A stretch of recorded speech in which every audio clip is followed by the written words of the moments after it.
It's funny you should say this, because we actually know he would be terrible after his one-shot gets removed, because it already happened. Back in 2017, because Reddit was complaining about Roadhog one-shotting them in their gold promo games, Blizzard actually decided to remove the one-shot hook. And the game was great. In doing so, made Roadhog the worst character in the game for about And the game was great. 2 years straight. And the game was great. I want you to think about, like, how terrible Roadhog would be if you removed the one shot and then multiply that by about 5. The character And the game was great. was pretty much just an ult battery at that point. And the game was great. Then on top of that, after they removed the hook, it started the descent of Overwatch 1's metas, which started with double barrier and ended. What?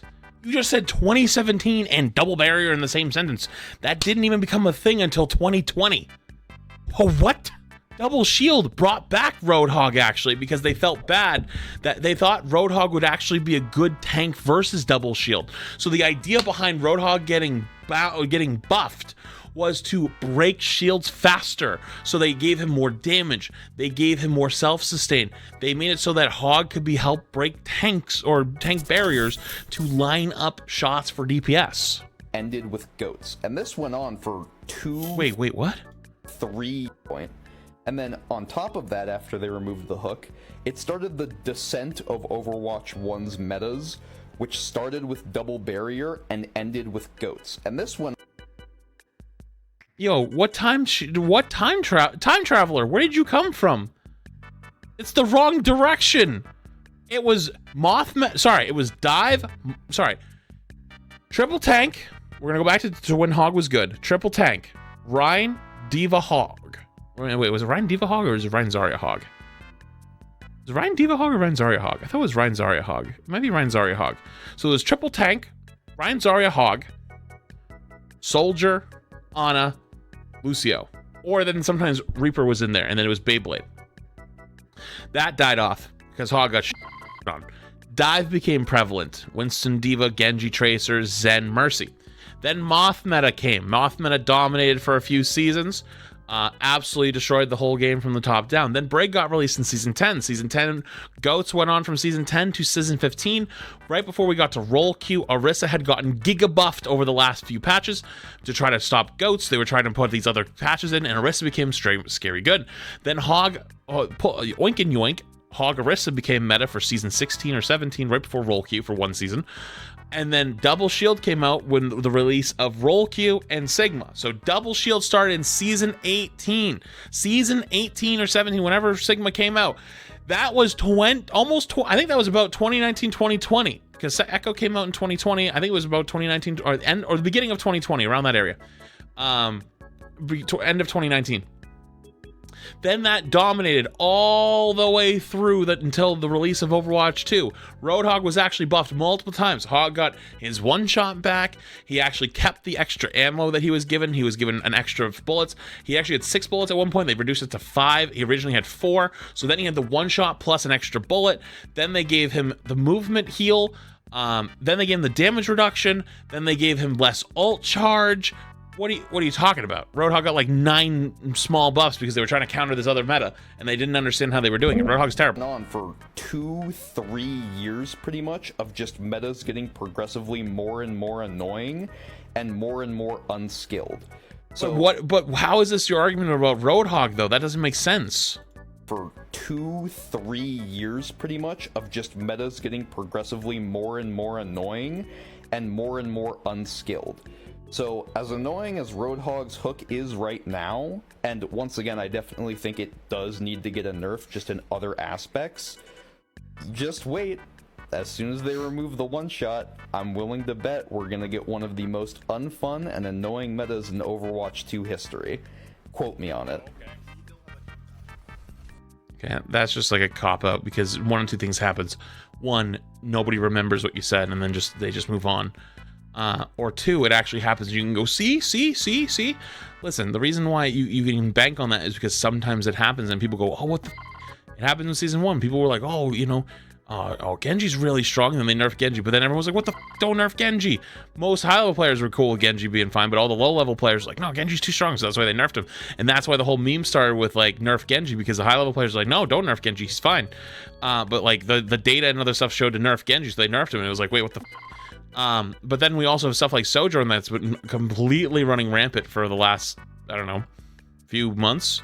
And even in the betas was starting to become really, really good. So I feel like this is just like kind of like, I don't know, this is like a loss prevention. I respect your opinion on the hog rework thing, but that just kind of sounds like we're just trying to like fight against the demons or something. I don't know.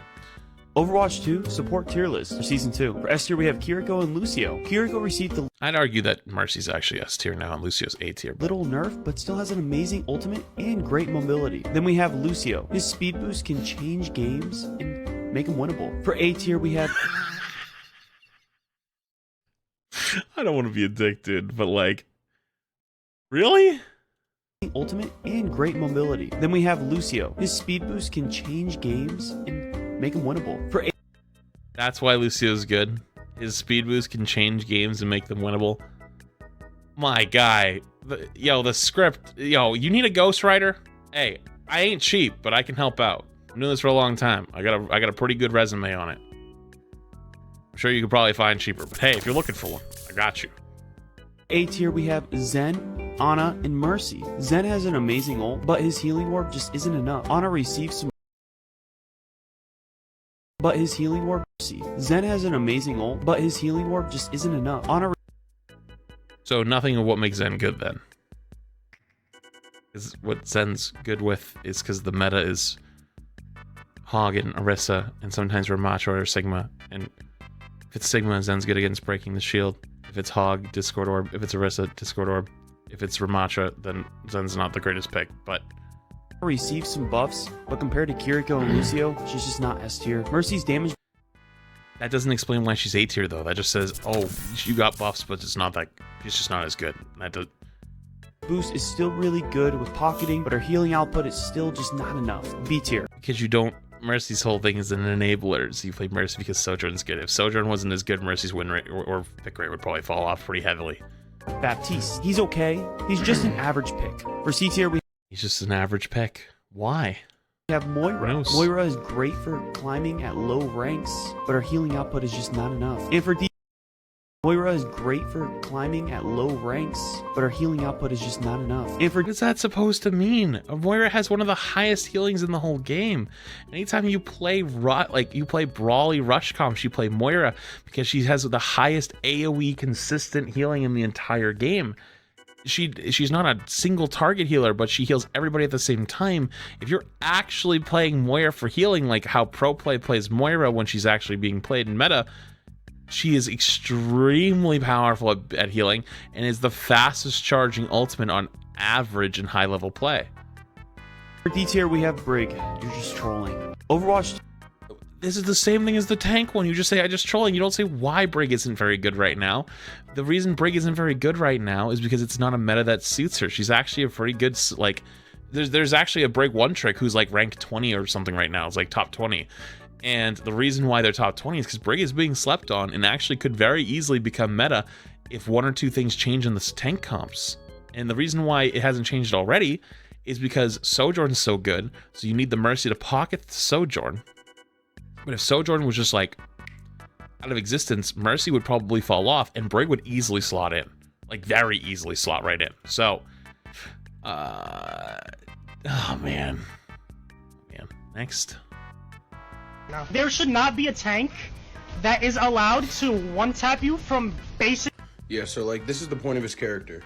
This is how he makes space. Aside from his ult, his only way to make space is to either be there by just sheer presence or to lower the other team's numbers. I don't disagree that Hog is very, very strong right now. I think this changes with a couple things. The first option is just to increase the timer on hook. He'll be able to pull people less often, obviously. But we know that this is not gonna actually work if they did that. Next option is to just lower his damage. However, then we get the Overwatch 1 problem of when they tried to fix him and he was just useless. But the game was good. Hog kind of needs a one-shot combo unless you just delete him from the game. I mean, But the problem is, though, is if we stick in the mindset of it's the same Roadhog we all know, we change the way Roadhog functions. he has no shield, he has no movement. All he has is survivability and his hook. Or really just his damage output overall, like the gun is really strong. But yeah, he needs hook or you risk Hog being basically... But that's the problem. Survivability with a one-shot. Say it with me. Survivability with a one-shot. Survivability with a one-shot. You know why Sojourn's so good right now? Survivability with a one-shot. You know why Sojourn's so good right now? Survivability with a one-shot. Now you can say, well, but it's her movement. She has movement. Why does she have movement? Her movement is a survivability tool. It makes it so she can get out of fights easy. It makes it so her get better angles. It keeps her alive. It's a survivability tool. Same things with Roadhog. Heal and Vape that have a damage reduction and a self-heal is survivability with a one-shot. That's the problem. Basically not in the game, so you might as well... You know who's a good example? Widowmaker. Widowmaker actually is low-key pretty decent. But you know why Widowmaker's not played as much as Sojourn is? Consistency. Sojourn consistently puts out more damage than Widow does, and has the one-shot with the survivability. Widowmaker doesn't have survivability that Sojourn has. She has to play much further away. She has to be looking for the one-shots. She's a lot easier to punish. Sojourn, if you go dive a Sojourn, quote-unquote, you gotta pressure her out. Let's say your Winston jumps the Sojourn who's pressuring your team. Guess what? She just slides away. Bye-bye. What happens when you do that to Widow? Yeah, she can grapple away, but she also doesn't do very much damage. Widow's SMG is not very threatening. So Sojourn can put out pretty good amount of damage and charge up her railgun off of that bubble. So she survives, she charges her railgun, charges her one-shot, and does more damage. So by the time you actually try to go kill her again, she's already f***ed your whole team. Your ass is clapped, everybody's dead, all squads wiped. And Widow's cooldown is like 12 seconds. Sojourn's is 7 seconds. Think about that. I'll delete him if you get rid of it. Which, you know what? I'm on the Roadhog delete train at this point. Let's get it. We want to fight. We want to fight. I'm down to fight. I'm send them to the Shadow Realm. Here's 3 useful auto-attacks you didn't know. Nano Boost through walls. If you use the Nano Boost requires confirmation setting, you can lock onto a Nano Boost target, and then when you confirm the ult, it'll go directly to them even through walls. This lets you safely guarantee you land your Nano on an important target when they really need it. Also, are they only in your guys' right ear too?